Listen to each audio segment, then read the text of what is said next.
Hello, my name is Ronald Nielsen. I was asked to give my testimony for the 80th anniversary of the First Baptist Church of Richland.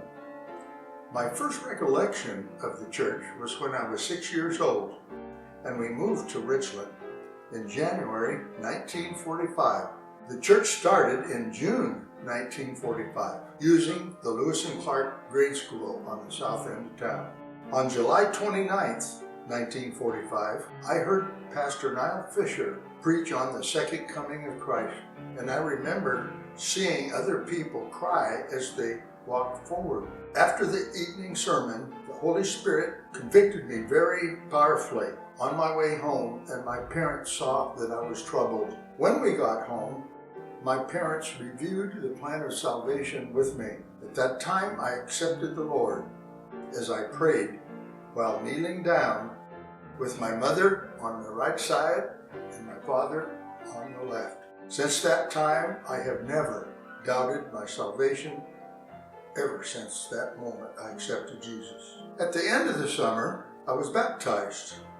Since we used a school for church, there's no baptistry. So I was baptized in the Yakima River just south of the bridge on the way to West Richland. Then each summer, I went to Glendodd Baptist Bible Camp. And one year, Dr. Lee Robertson, president of Tennessee Temple Bible College, spoke.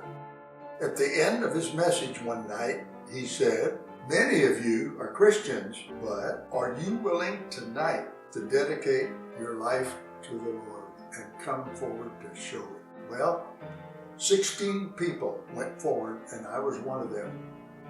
And this was the summer of 1953, after 9th grade. So now, I'm 87 years old, and as I look back on my life, I'm glad that the Lord gave me many opportunities to serve Him. Here are just 7 of them. Number 1, while I was still in high school, the church allowed me to become a Sunday school teacher for junior boys, 3rd through 6th grade, right at First Baptist. And one of those boys was Steve Panther, who was later to become a deacon. And at that time, I also was a deacon when Jim Godwin was the pastor of the church.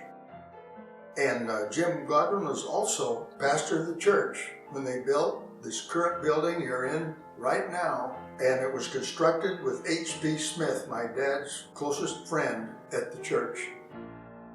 The second opportunity God gave me to serve the Lord was playing the piano for the church. My mother was the first piano player. Henry Norton was the second piano player, and I was the third, and I played for many years. The third opportunity the Lord gave me was to be the youth director for high school kids. I was in high school, all the way through high school.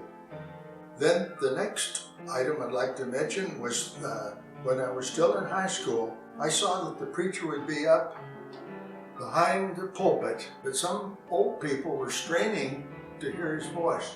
And I thought to myself, I love electronics. I'm going to buy an amplifier kit. I built it up using old-fashioned large glass tubes, and we installed it, and the church got its first audio system, and it was not 1 penny out of the church budget. The youth paid for it. The next thing was when they went a year back to Baptist Bible Seminary in Johnson City, New York, 3,000 miles away. And because I could play the piano, they asked me to play for the freshman quartet for the school. Then the next thing that the Lord gave me an opportunity to do is continue being interested in teaching the 3rd through 6th grade boys. So no matter where I was at, I still every Sunday morning taught a Sunday school class of 3rd through 6th grade boys. The 7th thing was being able for my wife and I to help in Children's Awana program for different churches around the country for 25 years. Finally, I'd like to say the Lord has blessed me with a wonderful wife, 2 children, 8 grandchildren who love the Lord and are serving Him. And one of our daughters is Valerie Ham, a supported missionary from First Baptist Church.